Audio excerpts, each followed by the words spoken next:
I think really what made me want to get started was like meeting the local queens at like Red River, going to those spooky shows. My favorite show of all time doesn't exist anymore, but it was Die Felicia. It was like a spooky drag show at Yes. Elysium. That Hmm. was my favorite. So going to that a lot was really what like, oh, I can do spooky drag. Like there's more like alternative queens. Like I really could see myself doing that. And so it was really more the Red River drag scene that really got me Yeah. into it. I love.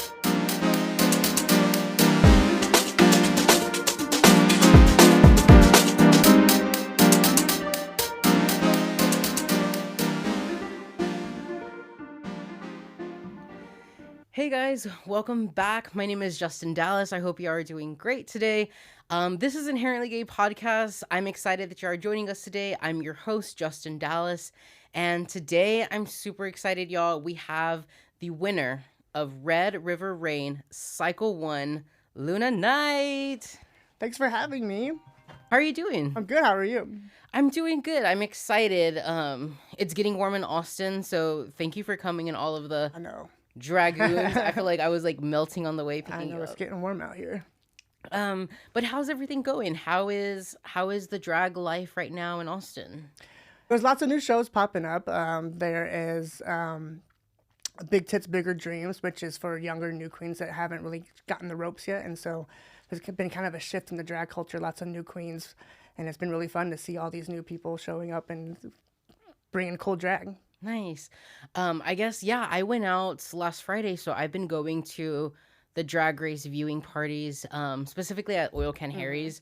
And it's always cool just to see like new queens coming out, seeing like how, the style is changing. What do you kind of think about like the current trend? Like how would you kind of classify like the current drag scene right now? I don't know if there's like a specific style of drag that's happening right now. I feel like everyone is just kind of doing their own thing.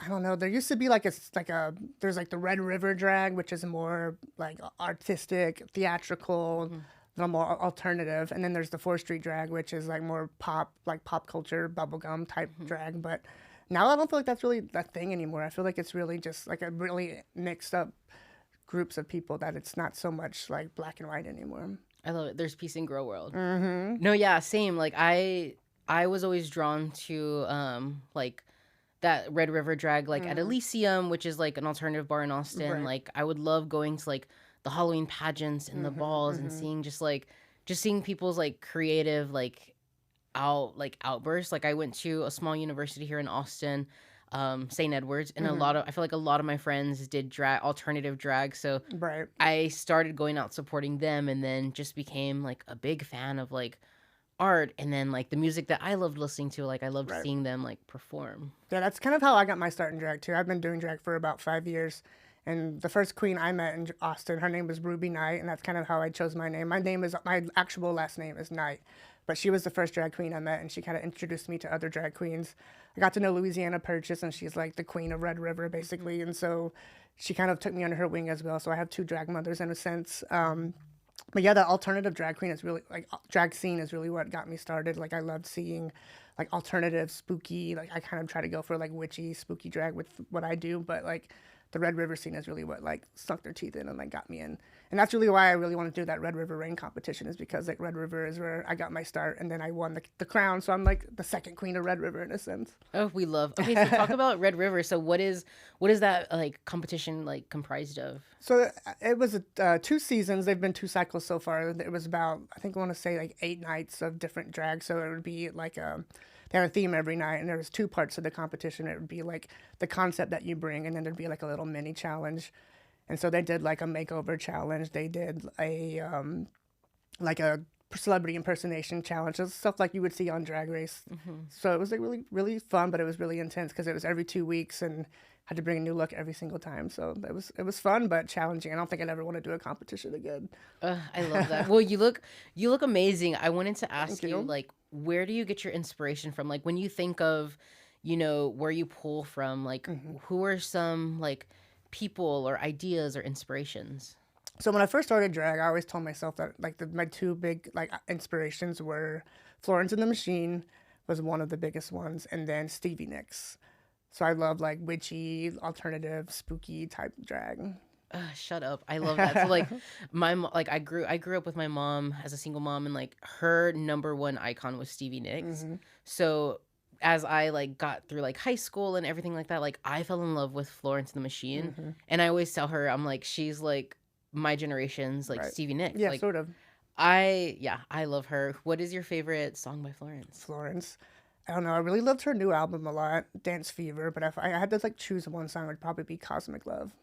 Pretty. I Okay. love that song. It's so like ethereal and space and witchy and gorgeous. Yes, I love What Their Water Gave Me. That's a good one. I've Sarah always wanted to Williams. perform that number. Or like Okay, a number to that song. do you have okay, well, do you have like a favorite like go-to song performance or even just a favorite? No, I try not to repeat numbers very often, so I don't really have like a go-to song. I always try to find like most of the songs I do are like really pop, like pop culture, like going on right now. So like kind of top 40, but not necessarily. But it's like I usually when I come up with a number, I hear the song first, and I make like a playlist of like songs I hear, and then I think of a number in my head. I'm like, ooh, I want to like put that in my pocketbook for later. And so like I hear a song first, and I like when I do my numbers, I always have like a concept, and like I've been known as like the prop queen in a sense. Like I always bring like props and theater and theatrics, and I always have a gag or like a video playing in the background that like kind of brings the whole concept together. So it's really just like I hear the song first, and then everything comes to it.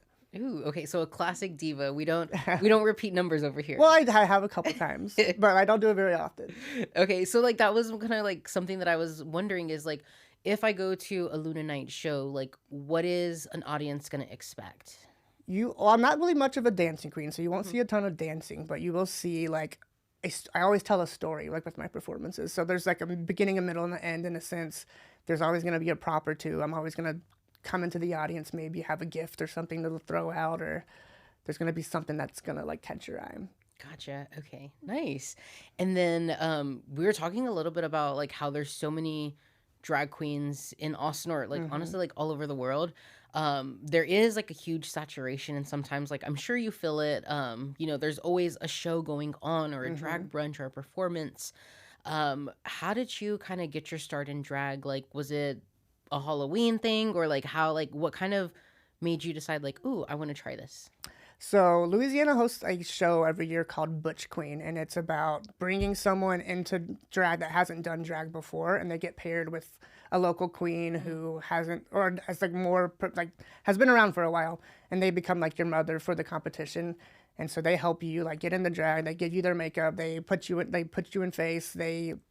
And then they'll help you with your number. Like you give them ideas. Sometimes they'll perform with you. Sometimes they won't. It's like up to the performer. And so I did that in 2019, I think. And then that's how I got started. And I knew Louisiana Purchase. We became friends through like the local drag scene. And she was like, "You should do it. You should do it. You should get in." And so after that happened, she kind of like took me under her wing, and we became family. Nice. I love it. Yeah, I went to the very last one they did. I think it was a couple years ago. And that one, yeah, it was so much fun. Just like, it was a really cool, like, makeover type as competition. Like, getting to see people It's really fun. put it in drags the first time and, like, see how they perform. And, like, I feel like I'm a very introverted person. And, like, I just feel like the drag would just bring Right. out your inner Me too. essence. Me too. I feel like I'm the same way because I'm usually more of a quiet person, and then when I'm in drag, I'm always like performing. But like before that, I never like the idea of being on a stage like terrified me. And then after I did Butch Queen, like it was never in my head that like, oh, I want to keep doing drag after this. But then I just like felt the crowd and like how much energy they brought. And then I remember the first song I performed was Kim Petras's "Icy." That's what I did at that show.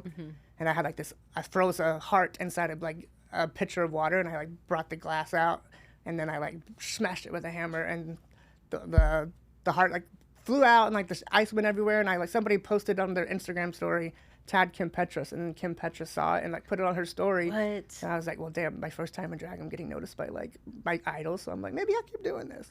That is so fierce. No, like Kim Petras loves, like, she loves drag. She loves Right. the gays.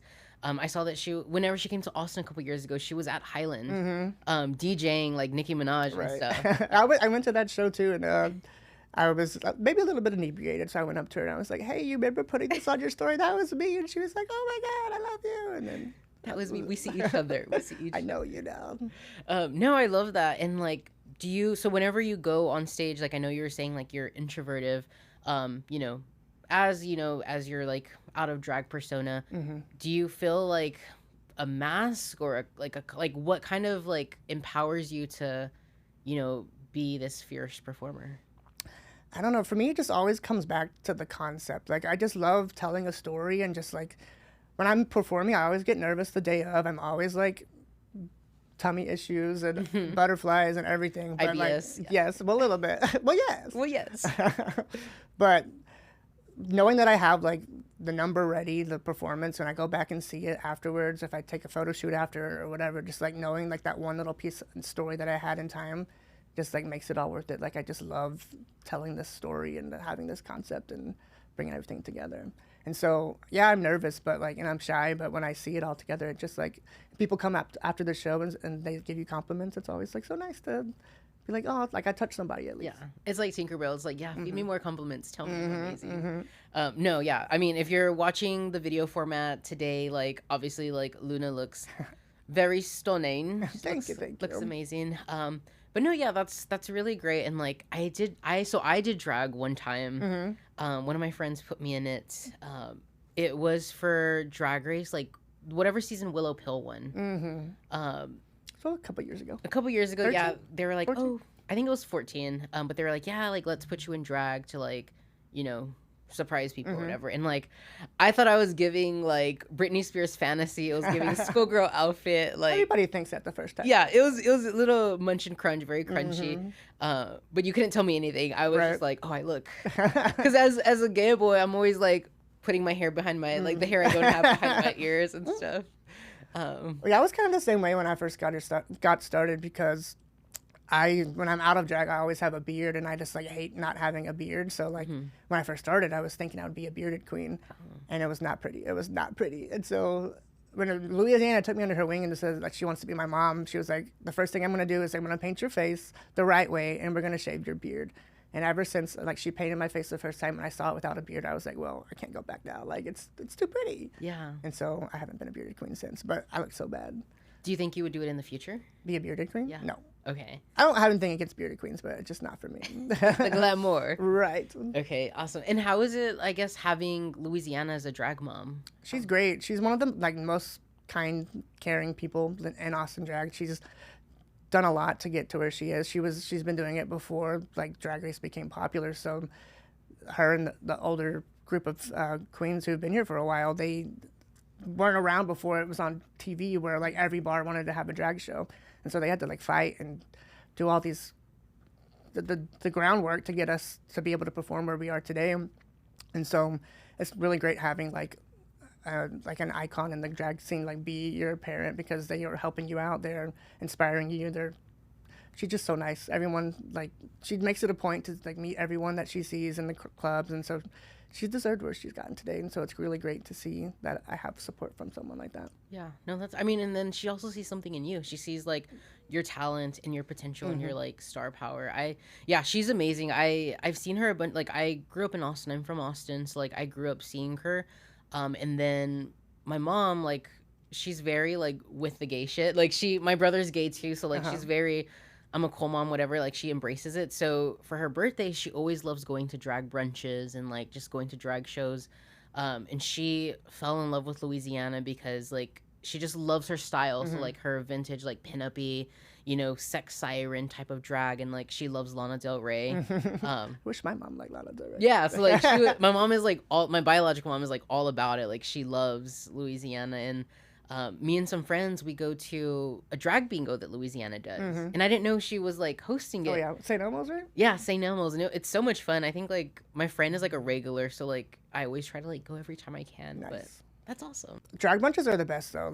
They are like the most lucrative place to perform. Like so many people want to tip, and it's daytime, so they're drinking mimosas, they're having a good time, and the money's flowing all the time at a drag brunch.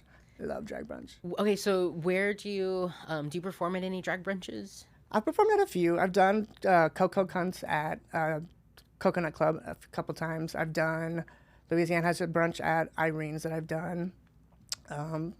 But I haven't done a ton, but I would love to do more.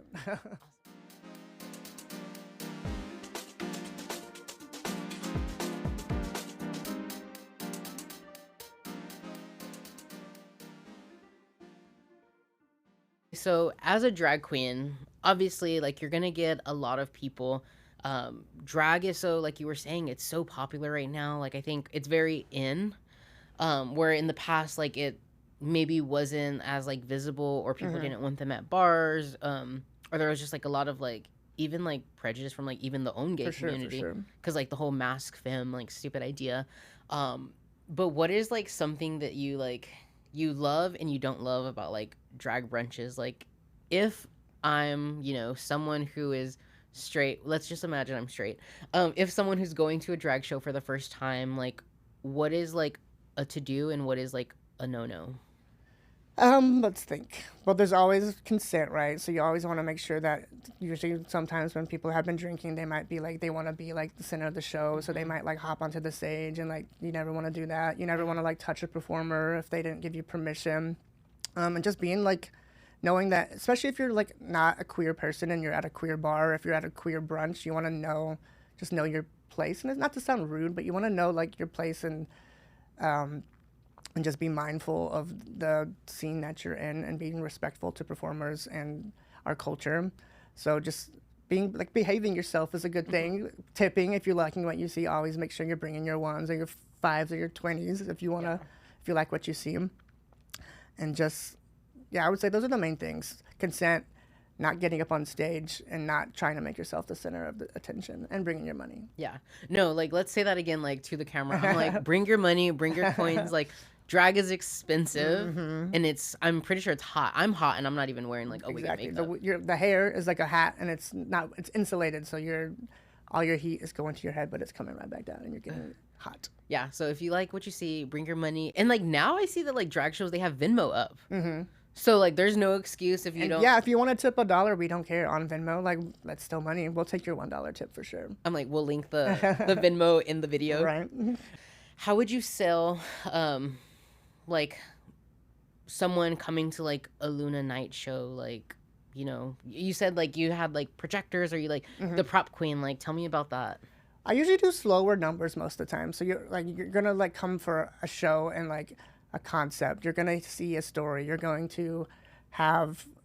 Like, I don't want you to think that you're gonna like, get dips and splits and like Hmm. my amount of the page. You're not gonna get that. Yeah. You're gonna get a show. So it's one of my favorite shows I've ever done was at the Butterfly Bar, the Vortex. They had Hmm. we did like a full theatrical like theater like seating, and that was so cool because I felt like I was like in my element versus like a bar, which is still fun to perform in, but like in a theater, it's like so much cool. I felt like it was like what I want to perform in is like giving theater and giving production. I built like these giant. It was a David Bowie show, Oh, nice. and so I did Life on Mars, where I built these rocks out of paper mache. So I like brought set pieces, and then I had this cool little outfit that was red, like blood, and so it was like water, blood, Mars rocks, and all this cool stuff. So it was just like I felt like a real theater. So it was really cool to do that. So Did that's you what I want you to think when you come to a show is that you're gonna get a production. did you ever do theater as a kid, or? Sort of. I did it my senior year. I was just a stagehand because all my friends were doing it, and I was like, "This Mhm. sounds fun." They're all hanging out after school at our theater stadium. So I was like, "I want to do that," and so I Oh, was just a stagehand. We did 2 shows. nice. And so that kind of like translated into drag of like Hmm. building like Hmm. the props and everything. Pretty much, yeah. And I remember my senior year, we also did this thing called the Mr. KHS, which it was like a pageant thing for like project graduation, where it's like they raise money so you're not like going out and partying on graduation night. Hmm. And so they had a guy from every like student organization, and I did it, and that was my first time in drag, and my name was Hallelujah, Okay. and we had to do like a whole like talent dancing, all this dumb stuff, and my talent was hips, belly dancing to Hips Don't Lie, which probably Oh my God. wouldn't fly today, but We love. it was a different time back then. What town? Like where did you grow It up? was a really small town outside of Denton, Texas. Oh, so like very Dallas. small. Yeah, it was a East real Texas. small farm town.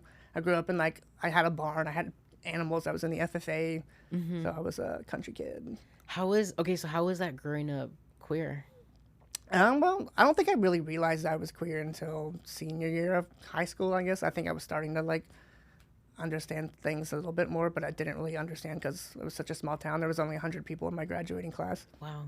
and so I didn't really realize it until college. I feel like most kids are like grew up in that setting. Nice. And you came to college in Austin? No, I went to Texas A&M. Texas A&M. Oh, okay. How? I mean, well, honestly, I feel like there's a lot of like guys on the DL in A&M, maybe. Probably. I was still too shy to be like on the apps back then. Okay. But How was the drag scene over there? it wasn't really. So I graduated college in 2014, and so there wasn't a ton of drag there. Well, there was. There was a bar called Halo. I remember going there a few times as like growing up in college. Yeah. So that was like the only bar there was. But I feel like a couple years after I graduated was when Drag Race really took off and drag really started up down there. Okay. So, do you think Drag Race kind of like influenced like your interest in like getting drag? Yeah, for sure. I think so. I was talking to a guy at some point. I was in Austin, living in Austin, and he introduced me to Ruby. That's how I got into the scene. So I think I watched it he told me to watch the show, and so I think the first season I watched live was season 8. I think the first season I watched was season 7. So like, yes, Drag Race influenced me for sure, but I think really what made me want to get started was like meeting the local queens at like Red River, going to those spooky shows. My favorite show of all time doesn't exist anymore, but it was Die Felicia. It was like a spooky drag show at Elysium. That was my favorite. So going to that a lot was really what like, oh, I can do spooky drag. Like there's more like alternative queens. Like I really could see myself doing that, and so it was really more the Red River drag scene that really got me into it. I love that. No, yeah, I like got into drag like as a closeted like high schooler. Like I think I started with season 5, and I had to like download and torrent like the episodes, and it was all grainy, and like I was scared of getting a virus, and like I started season 5 and I was like, whoa, like what is this? And then I think I went to my first gay club in college because my friend made me like a fake ID, and I saw my very first drag queen at Castro's. Okay. Back when it was there. Oh, that was even before my time. Yeah, and it was this like alternative drag queen. Like her face was painted blue, and like she looked like the Zeroni fortune teller type of drag. Like it was so awesome, and like I like never really like knew what drag queens were, and I thought drag queens could only be this one like type of like pop girly Britney Spears, Beyonce type of drag. So like whenever I like saw that, they told me that like they perform at Elysium. So I went there, and like I've heard about Elysium, and I never like went inside, and like I was kind of scared because I was like, oh, it's like a goth bar. I was like, it just looked scary from the outside. And when I went in, I was like, these people are so like awesome and dope and nice. It's a great place. Yeah, they're very friendly. And do you remember who the queen was? I don't think they do drag anymore. If I scroll back on my Instagram from like 2012, like they'll probably be there. Right. But yeah, the Die Felicias, I remember I loved going. I went a couple years ago, and I think the queen was Tarjay. I love Tarjay. She did a number to Nancy from The Craft. Okay. And she looked just like her, and I was just like, I can see that. I stand this. Like I stand this queen, and like I didn't know that drag could be, spooky or alternative or something that's like not outside like the normal binary box. Right. Yeah, that's what I loved about the Red River scene, is that it really encourages queens to like think outside the box and think of a storyline or a concept or just like something to put everything together that really makes sense for your number. And so that really inspired me a lot, was seeing performers like Louisiana, Rosalind Hustle. She doesn't perform in drag anymore, but her name was Hentai. She was one of the first queens that really got me interested. She always brought like crazy stories. Louisiana, Zane Zena, who used to be around here, but she's not really performing anymore. Ruby, and those groups of girls really were like, I want to be like them. I saw this one queen, Gothy Jasmine. Gothis Jasmine. Gothis Jasmine. I really liked her art too.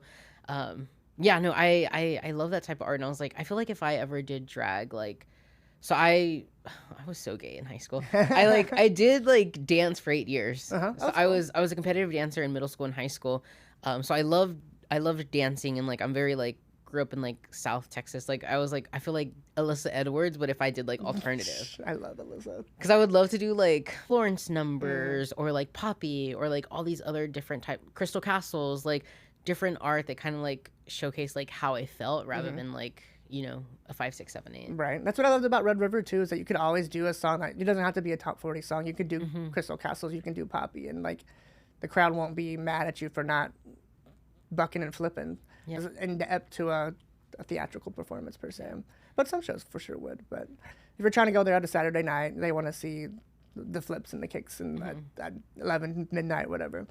And like, listen, like I love all types of drag. Like So do I. So yeah, I love like there's all like drag is for everybody. There's different types. Like I even like didn't really know a lot about like drag kings or like drag clowns and stuff like that. And I really got into Andy Flores this year She's or so last cool. year, and I saw she did like a whole production, and it was so amazing to see like that whole show. Like I think like they're brilliant. That's what I love about certain drag is that like I really like when someone can stick their brand on something, and I feel like Andy is really good about that. They are really good with their costumes and like having like these big giant costumes that are like fluffy and like stuffed, and like you can always tell like just from like a silhouette like that's definitely Andy Flores. Like a concept, yeah. So I mean, we talked about a lot of like local drag that's like inspiring. Like obviously, like I think a lot of people are so hyper focused and fixated on like Drag Race and like the golden standard of like that's the only type. And like I think a lot of people, you know, if you do like Drag Race and like you have a girlfriend who like lives for the queens, like go support local drag, go see local queens. Because there's always a show going on. For sure. Maybe too much, if we're being honest, but there's a lot. It's a lot of oversaturation. Yeah. But yeah, no, go see local queens, like, because your favorite Drag Race queen, like, was a local queen back then. And, like, you never know, like, a local queen might, like, be the next, you know, star. I really want more, like, Austin queens. I know, to, like, that'd be so cool. Who would you want to, like, go on, like, a show like Dragula or Drag Race? And Austin.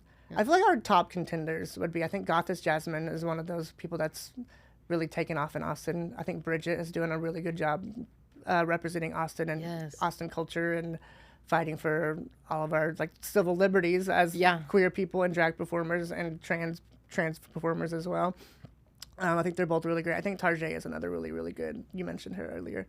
She has like, she's always good at bringing like a conceptual look. Her makeup is gorgeous, and she really is one of my most inspiring local performers that's still performing around Austin today.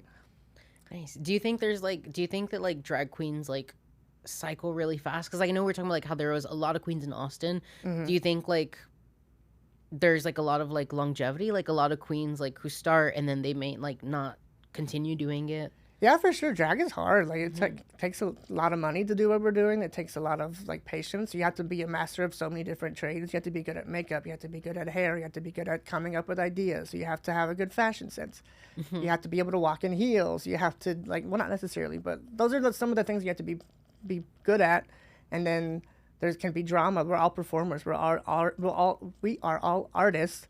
And so like there's people get their feelings hurt. People don't get booked. They don't get along with a certain queen, and so like certain things can happen that really just like, why am I doing this? It's too hard. I want to stop. Yeah. But so yeah, it does happen. And like especially because like I think Austin is very small, especially the communities. Whether you're like on like Red River Queen or like a 4th Street Queen, I feel like it's very like Game of Thrones. Like, For sure. Who is your like family or who is your community? And it's like it's also like a game in that you have to be like a very good like personable person. You have to make friends. You have to go out and like meet the producers. You have to meet people that are hosting their shows. And so you have to be like fight to be at the center of people's attention. Be like, oh, I remember that queen. I want them in my show next week. So it's like you have to be able to go out, but you have to be able to make friends. So like for people that are a little bit more introverts, that it can be hard sometimes.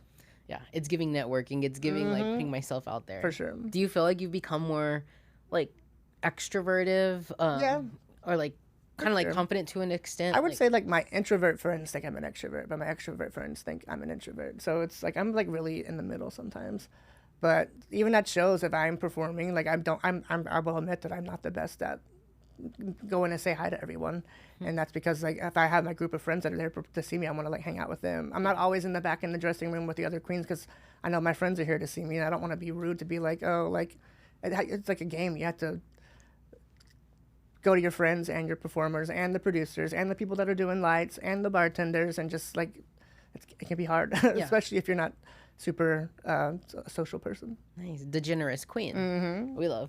And then I guess like another thing I wanted to ask is like, how is like social media like affected your drag? Because like I feel like now like everybody has to like kind of like you were saying, like put yourself out there and like network and brand and like do TikToks or Instagram. Like how does that play into like your drag?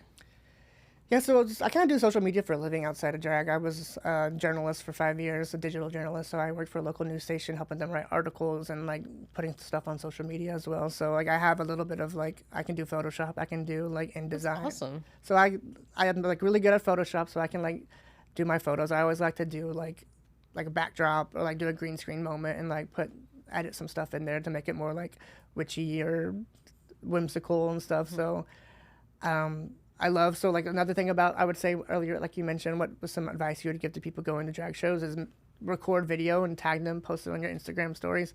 Queens love seeing Yeah. stuff to like reshare on their posts and to save. And so, yeah, social media is important for drag. That's so dope. I didn't know you did that. That's awesome. Mm-hmm. I saw on your Instagram that you went to, was it like the Renaissance Fair recently? Mm-hmm. Would you ever do like a Renaissance-esque like fairy type of like? Yes, I've done a fairy look before. Uh-huh.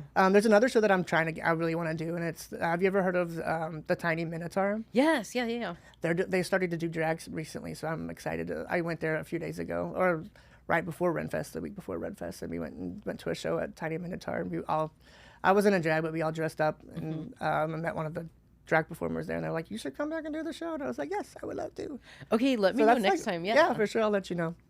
That's so dope. Yeah, no, I love like I went there recently because I didn't realize my old job was like down the road from there. Oh yeah. And one of my coworkers, they go all the time, and I was like, yeah, like I'll start going. Like I just didn't know like. Yeah, it's a really cool place. They like, I think they do like a membership, so you can sign up and like get into the shows. But they also do like day passes where you pay and then you give them like $20 or whatever, and they'll give you like a bag of coins, and you walk around and like to buy a drink, get to give someone your coin. Like it's really cool. Like bartering. Okay. They have like like people will play D&D in the back, and Oh, awesome. I feel like it's really like Luna's vibes. Like sometimes she's a vampire, sometimes she's a witch, sometimes she's a fairy, sometimes she might be an elf. So like all whimsical. I love that. No, this look today is giving very like Countess from American Horror Story. Like how would you describe the look today? This is like a businesswoman who might like cut you if you do it wrong. Yeah. She owns 100% of the company. Okay. Business meeting. But she's also CEO. like a vampire. Okay. And then you were talking about fashion and like how that's important because like there's so many drag queens. You need to have your own like identity. How do you kind of like choose your fashion or what you're gonna wear? Do you make your outfits? Like I've made a few. Like I can't really sew, but I can do like hand sewing, like just like sew a button on type of thing. So I've done a few things that I've like tacked a flower onto a dress here or there or stuff like that. But it's usually just down to like the idea that I have in my mind, and I'll just like think of like what I want to do. So if I just hear a song, I'll just think, oh, that would look good in like a leather dress with punk accessories or whatever. So it's really just comes down to the song. Wouldn't really say I have a strict look, but this I just saw, like I always loved Mugler, and I saw that they did an H&M collab, and I was like, well, this is my chance to finally afford something from Mugler. Yeah, So I bought exactly. this. It's like probably the most expensive thing I own, but it's Mugler. no, it's very slay. She's Mugler, darling. Thank you. And then I guess are you watching like the current Drag Race season? Are you what are your thoughts on that? Oh, so while we were recording this, we're down to the final three. Yes. So Just lost Q. We just lost Q. Spoiler alert. But I'm really rooting for Nymphia. She's the one that I think every look that she's done has been so good. There hasn't been a single look that I have like not liked. When I go for a Drag Race queen, I feel like I'm always more tuned into their looks versus other things. But she's been funny. She's been great. She's really inspiring. So I love her looks. Okay, her boots on the book cover Oh, so episode. good. I want her outfit, like the boots, the jacket, the hair. Like she looks amazing. She's like, so good. I know a lot of people are hating on the yellow. It's a concept. It's a brand. It's a brand. Like, branding is good. Yeah. But I would say, yeah, I like the yellow. I think it makes you think of her. And then when you have, that's like a good thing about a good queen is that, like, that is so you. That is so Luna. That is so Nymphia. That is so plain Jane. Like, if you have something like Trixie, Barbie, Pink, that's Trixie. So it's like, that's when you know, like, you've made an impact. Or I'll have friends that are like, I thought about you because I saw this dress, or I thought about you because this song, have you heard this song? I think you could perform this. And I'm like, I might be doing something right if people are like thinking about that kind of No, yeah. Now that I kind of like, I understand, like, and I know your drag, I'm like, okay, that's Luna coded. Like, very Luna coded. What are your thoughts on Plain Jane? I think she's been the entertainer of the season for sure.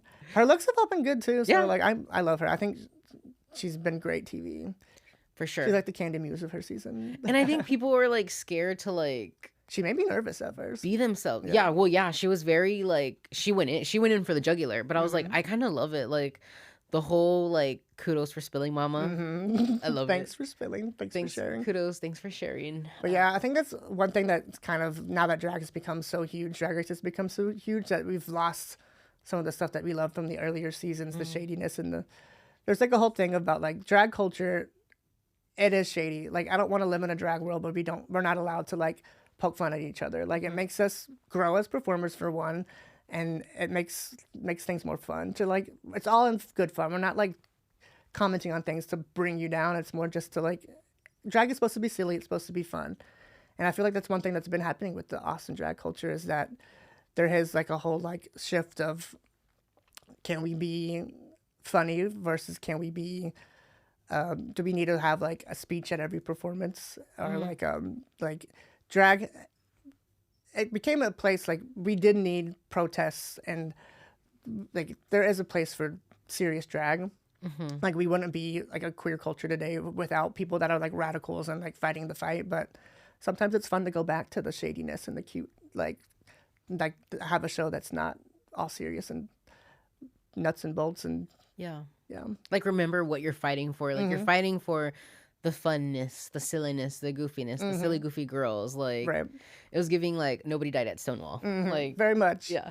But yeah, like I feel like playing brought some of that like good old like fun drag shade back, and it's been fun to watch. Same like with Mistress. Like I loved Mistress. I loved Lux. I love Mistress. Good Texas drag. Like it was And Tucked has been boring without like all the fighting and stuff. So like fighting, well, maybe we shouldn't always fight, but it makes for good television. well, yeah, and I even love that like now that I guess mainstream media is like so open. Like drag isn't just like a queer thing now. Now it's like my straight coworker knows like RuPaul's drag. Exactly. He was like, "You watch that RuPaul?" But no, like they're on Peppermint was on Traitors. Oh yeah, I love Traders. Candy Muse is gonna be on the new House of Villains season. Like, you know, it's opening up avenues. I mean, look at Trixie Mattel. She like owns like a motel, and like the girl's making money. Yeah, for sure. But yeah, Yeah, I think people it's are really cool. realizing that like drag can be a lucrative business, and like it's becoming. I think there's been like a pros and cons of Drag Race becoming so popular, but like the one good thing that's come out of it is that people are more respective of queer, like respecting of queer culture. And so that's what I'm saying. Like, it's still great to have like our shows where people are fighting for our rights and like making a point to say what's going on in politics, but it's also good to have a show where we're just being dummies and having fun, you know? Yeah, it's the duality. Yeah. For sure. I think for me, like, yeah, I think it's important to like what Bridget Bandit is doing, like how she's being political and like she's being like really like a spearhead for the community, but also like she'll put on a fun show and then like we'll get to just like have fun and like really like marinate in like why we're doing drag. We're having fun. Yeah, we definitely need people like that who are able to fight and are good at doing stuff and like good at, like, I'm not a good public speaker, so I could never do that kind of thing. If I was like good at that, I would definitely be out there like fighting too, but I'm just like nervous on a microphone, so I'm like, I can't, I don't want to talk. Yeah. But we need people that are like able to stand up for us and do cool stuff like that. Nice. And like also just I love like yeah, I definitely think supporting like local drag. Like I used to live in Chicago for a bit. So I love the like the Chicago drag scene. Like Yeah, that drag scene there is fierce. Auntie Chan, Bambi, Arigato, Lucy Stoll. Shout out to like Chicago queens. And then like even IMHO, like they moved to Los Angeles, but they were in Chicago when I was there. And like, yeah, I just don't support queens until like just until like they get on Dragula sure. or Drag Race, you know? Right. And like that's really important to support local drag because they wouldn't be able to make it on TV if they didn't have the local support behind them, for sure. It's expensive. Drag is expensive. Tip the queens. For sure. And then obviously like I was asking like who are like, you know, some of your favorite Drag Race queens. Who are some of your favorite Dragula queens? Dragula of Louisiana Purchase for sure. I loved Neil Horuex on the newest season. She was so good. I'm glad she won. Congrats. Yeah. I love Hoso Teratoma. She's one of my all-time favorites. Victoria Elizabeth Black is amazing. Dahlia Black is amazing. She made this wig for me. nice. Thank you, Dahlia. What else do I love? Those are the main ones. Okay. Yeah, I love Victoria. Season 2 was just like a powerhouse of a season. Yeah, I love Victoria. I love Hoso. I love what is her name? Coco. Oh, Coco Kane. Coco Kane. Love her drag. She's fun. I just love her personality. I love her drag. Mm-hmm. And then like I love Meatball too from Meatball's season great. 1, Vander. But yeah, no, that's awesome. I think like I don't know. I've seen them live and like I try to like support queens as much as I can. Like even if like I don't have money or I don't have Mm-hmm. dollars, like I'll like I'm just like cheering there because For one thing I sure. hate is like a dry ass audience Mm-hmm. and they're just like I'm like, girl, you're like all the way at the front and you're just standing there Yeah, like don't be in the front if you're not gonna tip the girls. Like, yeah, or clap a little, yeah, something. for sure. Do something, Charlie. Be Yeah. respectful of the space. Yeah.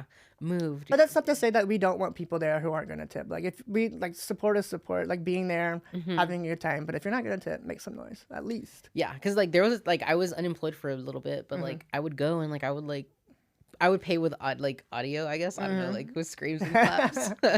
Get that loud bitch in the back. Yeah, I was allowed to screaming. What is something you didn't realize about like either drag or about yourself that like doing it now, you know?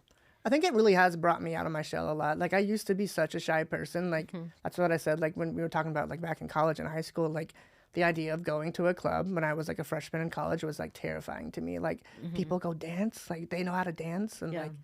like I don't want to dance with all these people. Like, I don't even know how to move my body. Like, weird stuff like that. It was just so terrifying for me. So like nowadays, like that's not even a thing at all anymore. Like, I'm out on the stage performing, so it's not. It's really like brought me out of my shell a ton. Yeah, it's giving very much like what would you say to young Luna? My picture. Yeah, my your baby pictures. picture. I mean, what would I mean? Would you ever like go back to like your hometown and like perform drag there? Like, Well, I would perform in Denton for sure. Denton is like a cool. I think Denton's like a little miniature Austin in a sense. I think they are starting to get like a little bit of a drag scene there too because it's a college town. So that was a good thing about where I did grow up is that I was so close to Denton that I was still like wasn't far from Dallas. I grew up going to concerts like in downtown Dallas, so it would be fun to go perform. I haven't like traveled to perform before, so that would be really cool. nice. Where would you? I guess where would you say is like the hot spot or mecca for drag right now? Like what city? Like you? I mean, you think could say I Austin. think it would be Chicago. I think Okay. Chicago's drag scene is so interesting. There's been so many great queens that have come out of Chicago. Like Trixie kind of got her start out there too, from like Wisconsin and Chicago. There's Kimora Hall, Jada Essence Hall's from Chicago. Yeah. Denali's from Chicago. Yes, definitely. Willow Pill started in well, she's in Chicago now. I think she was from Denver, but yeah, so many fierce queens are from Chicago. I love Shea the Coulee. Chicago drag. My all time favorite queen is Shea Coulee. Yeah, I And love like Shea. Chicago drag is just like top tier, but also like the gay and queer scene is just like huge. It's massive there. Yeah, I went to Chicago for the first time a couple years ago, or I guess it was me and my best friend went to Lollapalooza, and I wish we could have like we went to one drag show. We went to Roscoe's where they do all the drag race parties, but I would love to spend more time out there. Yeah, they go up for the girls over there. Mm-hmm. So I guess where can people find you next? Like what's coming up for Luna Night? My next show, I don't know if it'll be after this is airing or not, but it's gonna be a Taylor Swift release party for her new album at Cheer Up Charlie's. I think it's the Thursday. I think it's the 18th, April 18th. April 18th. Okay. And then I'll probably be at Mochi Mochi, which is a really cool show at Cheer Up Charlie's. Also, that's anime cosplay type of show where everyone has. There's usually a theme. Like last time it was Pokemon. This time it's gonna be Studio Ghibli, I think. So I'm excited to do that. And then usually I have to perform around Red River. I'll be at Elysium or Cheer Up Charlie's most of the time. That's my two main bars. Nice. Are you a big anime I do girl? like anime. Okay. Yeah. Do you incorporate it in your drag at all? I've done a few. I've done a few anime numbers. I really like this. My favorite anime is Demon Slayer. Oh yeah. So I've done Daki from Demon Slayer. She's this really cool, like courtesan type demon. She's like works in these little like courtesan houses, and so she's like my favorite villain from that series. Okay. And then I've done another from Chainsaw Man. I was Power. That was really fun. I made this cool little like Chainsaw Man mask with like a chain, and I gave it to my friend, and he performed as Denji next to me, and I was Oh, that's so Power. cute. So that was really cool. But yeah, I've done Zelda. Okay. Nice. yeah. I love Demon Slayer. I love the swordsman, she like uses the power of love. She has like Oh yeah, the big, Conroe Jean.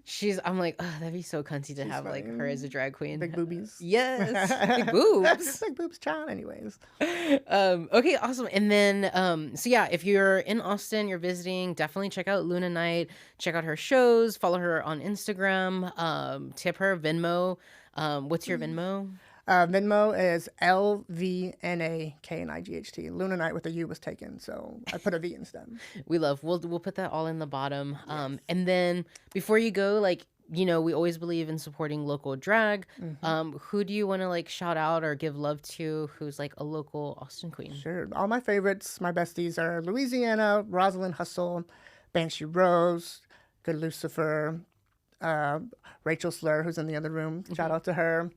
Oh my God, I'm gonna be fat if I miss them. I love Tatiana Chaluda, Lalula, Gothis Jasmine is great. Noodles, those are some of the best.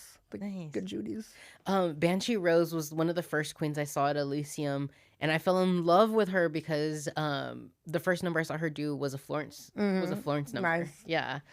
We also love Sticky Gold. I can keep going on, but I feel now I'm gonna feel bad. You open up this can of worms, I'm gonna feel really bad if I No, forget Austin someone. is huge. Austin has a huge drag scene, which is great. We love it. I think we also host like Austin Pride, right? I mean, like the drag. Well, there's Austin Pride in August, yeah. Is it like it's like the drag international? Oh, Austin International Drag Festival. Yeah, that's here in Austin. I think it's usually in like October, I think. I just know it's a little hot. And they always bring some of the big names from like drag from. That's why it's international. They have queens from all over the world coming in. That's really fun. Nice. So like if you're visiting Austin, come check out the drag scene. But thank you for coming today, Yeah, Luna. I'm so glad to be a part of it. Yes. Well, thank you guys for tuning in. Like I said, check out Luna, check out her shows. And if you have a little extra coin, send it her way. Please. But we'll see you next time. Again, my name is Justin Dallas. This is Inherently Gay Podcast. We'll see you every Monday on Spotify and YouTube. But until then, later, guys. Bye. Bye.